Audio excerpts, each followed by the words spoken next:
Assalamualaikum warahmatullahi wabarakatuh, sahabat dimanapun berada. Pada kesempatan kali ini kita akan melanjutkan masih dalam proposal pembangunan sarana sanitasi tempat wudhu dan kamar mandi penunggu syarat apik Sungai Tebelian Sintang. Kemarin sebelumnya video yang kedua kita membuat permohonan bantuan dana ya. Di sini untuk halaman pertama, kemudian untuk halaman yang kedua kalian tinggal enter saja, maka otomatis nanti akan muncul copy surat otomatis ya di sini. Dan ini sudah saya ketik ya. Nanti kalian tinggal mengikuti bahasanya saja, atau misalkan kalian ingin merubah silakan. Menu bahasanya bisa kalian lihat ya di sini yang di atas, yaitu project proposal pembangunan sarana sanitasi tempat wudhu dan kamar mandi pondok pesantren apik Sungai Tebelian Sintang. Untuk yang pertama yaitu latar belakang ya, yang isinya Undang-Undang Nomor 20 Tahun 2003 tentang Sistem Pendidikan Nasional menyebutkan bahwa pendidikan adalah usaha sadar dan terencana untuk mewujudkan suasana belajar dan proses pembelajaran. Tujuan pendidikan adalah agar peserta didik dapat secara aktif mengembangkan potensi dirinya untuk memiliki kekuatan spiritual keagamaan, pengendalian diri, kepribadian, kecerdasan, akhlak mulia, serta keterampilan yang dibutuhkan dirinya, masyarakat, bangsa, dan negara. Menengok sejarah pondok pesantren sebagai lembaga pendidikan tertua di Indonesia dan sebagai ciri khas pendidikan di Indonesia merupakan satu bagian dari sistem pendidikan nasional yang berkecimpung dalam pendidikan umat Islam. Pondok pesantren berkembang secara mandiri dengan cara mendirikan tempat-tempat pengajian atau nggon ngaji.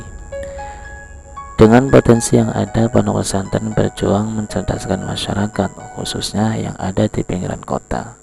Selain untuk memberikan kesempatan kepada rakyat yang tidak memperoleh pendidikan, pondok pesantren ingin menghindari intervensi pemerintah kolonial Belanda pada masa itu. Sehingga meskipun sederhana, pondok pesantren mampu menjadi satu-satunya lembaga pendidikan yang terstruktur yang pernah ada di Indonesia. Bahkan pondok pesantren tetap eksis di kalangan masyarakat meskipun kurang mendapat perhatian dari pemerintah Indonesia. Sekarang bangsa Indonesia sedang dihadapkan dengan persoalan perkembangan iptek dan globalisasi. Masyarakat semakin dimudahkan dalam mengakses segala hal termasuk informasi. Bukan hanya itu, pengetahuan saja yang sudah diakses, melainkan sebagai bentuk budaya dan perilaku bangsa lain pun mudah diakses. Akibatnya, jika masyarakat kurang memiliki landasan moral yang kuat, masyarakat menjadi kurang bijak dalam menyikapi hal tersebut. Bukan kemajuan mental yang diperoleh, justru masyarakat mengalami kebodohan dan kemerosotan moral. Bangsa Indonesia yang mayoritas beragama Islam, maka Islamlah yang pertama kali bertanggung jawab atas persoalan tersebut. Dalam hal ini, pondok pesantren selaku lembaga pendidikan Islam merasa terpanggil untuk menjadi agent of change bagi bangsa Indonesia.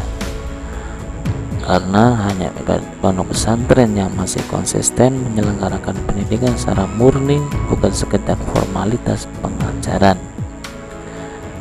Dengan berkiblat pada 3 serangkaian keilmuan, yakni ilmu fikih menurut Imam Syafi'i, akidah menurut Imam Asy'ari, dan tasawuf menurut Imam Ghazali, pondok pesantren berpeluang untuk membentuk karakter bangsa Indonesia yang berkepribadian luhur, memiliki kecerdasan yang tinggi, serta akhlak mulia berlandaskan ketuhanan yang Maha Esa, yang bermanfaat bagi nusa dan bangsa. Namun demikian, upaya tersebut tidak akan berjalan dengan maksimal jika tidak didukung oleh elemen yang lain. Globalisasi yang telah berjalan sampai saat ini ternyata telah banyak merubah cara pandang masyarakat terhadap pendidikan. Masyarakat yang materialis memandang pondok pesantren hanya sebatas pendidikan tambahan yang tidak harus dimiliki oleh setiap orang. Pendidikan hanya diartikan sebagai sarana untuk mencari pekerjaan, ia ditandai dengan memperoleh atau perolehan ijazah, bukan sarana untuk meningkatkan moral dan intelektualitas bangsa. Terlebih dengan kondisi lingkungan pesantren yang biasanya terkesan kumuh, kurang sehat. Oleh karena itu, pemerintah selaku pihak yang bertanggung jawab penuh terhadap pendidikan bangsa perlu memberikan dorongan kepada pondok pesantren dan masyarakat agar tujuan pendidikan nasional ini dapat segera tercapai. Pondok Pesantren Apik Asrama Pelajar Islam Kalimantan Sungai Tebelian merupakan salah satu pesantren yang ada di Kabupaten Sintang. Sejak tahun 1970 Masehi, Pondok Pesantren Apik secara mandiri telah menyelenggarakan pendidikan Islam dengan kurikulum sebagaimana pondok pesantren yang lain, dengan sistem pengelolaan yang mudah dan biaya yang terjangkau. Bukan hanya anak-anak sekolah saja yang mondok, melainkan masyarakat umum yang tidak atau putus sekolah pun juga dapat ikut mondok.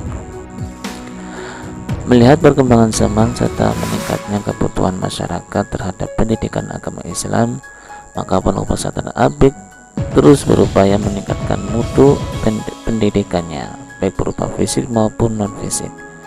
Dalam hal ini, peningkatan mutu pendidikan dari sisi non-fisik, Pondok Pesantren Apik secara terus-menerus melakukan inovasi terhadap kurikulum pendidikan dengan kolaborasi sistem pengelolaan pendidikan tradisional dan modern, sehingga santri bukan hanya pandai dalam mengaji, membaca kitab kuning, tetapi juga tidak ketinggalan zaman. Akan tetapi upaya tersebut kurang begitu maksimal karena kurang adanya dukungan materi seperti infrastruktur dan fasilitas yang memadai bagi para santri. Agar dalam kegiatan belajar atau mengaji dapat berjalan dengan lancar, tertib dan teratur, oleh karena itu Pondok Pesantren Apik mengajak kepada pemerintah dan seluruh elemen masyarakat untuk dapat kooperatif dan saling bekerja sama, menumpang satu sama lain, sehingga tujuan pendidikan nasional sebagai terciptanya bangsa Indonesia dapat segera tercapai. Oke, ini tadi adalah isi dari latar belakang dalam proyek proposal. Kemudian yang B ini adalah nama kegiatan. Jadi nama kegiatan pembangunan sarana sanitasi tempat duduk dan kamar mandi Pondok Pesantren Apik Sungai Tebelian Sintang. Kemudian yang C tujuan kegiatan. Ya, di sini isinya pembangunan sarana sanitasi Pondok Pesantren Apik ini bertujuan. Nah, ini ada isinya. 1. Meningkatkan kualitas pendidikan Islam di pondok pesantren, mendorong terciptanya sumber daya manusia yang berkualitas, berakhlak mulia dan memiliki moralitas yang tinggi serta kompetitif dalam masyarakat. Dan yang ketiga, terciptanya sarana dan prasarana yang memadai. 4. Terciptanya lingkungan pesantren. 4. Terciptanya lingkungan pesantren yang bersih dan sehat. Kemudian yang D, di sini diisi profil Pondok Pesantren Apik ya. Ini terlampir nanti. 1. E. Susunan panitia. F. Rencana anggaran biaya. G. Data pendukung dan H. Penutup. Kemudian demikian proposal pembangunan sarana sanitasi tempat wudhu dan kamar mandi Pondok Pesantren Apik ini kami susun agar dapat menjadi bahan pertimbangan bagi semua pihak. Atas perhatian dan kerjasama yang kami sampaikan, terima kasih. Jazakumullah khairal jazaa. Jadi seperti itu ya isinya. Dan ini di sini di bawahnya pun ada bukti pengetahuan atau mengetahui ya dari panitia pembangunan Pondok Pesantren Apik. Di sini isi dengan kecamatan, kemudian kalau kabupaten pun boleh, dan di sini tanggalnya. Di sini ketua, sekretaris, dan pengasuh pondok pesantren. Nah, seperti ini. Mudah-mudahan bermanfaat ya untuk ini, untuk selanjutnya kita akan membuat profil ya satu lembaga atau pondok pesantren. Mudah-mudahan bermanfaat. Assalamualaikum warahmatullahi wabarakatuh.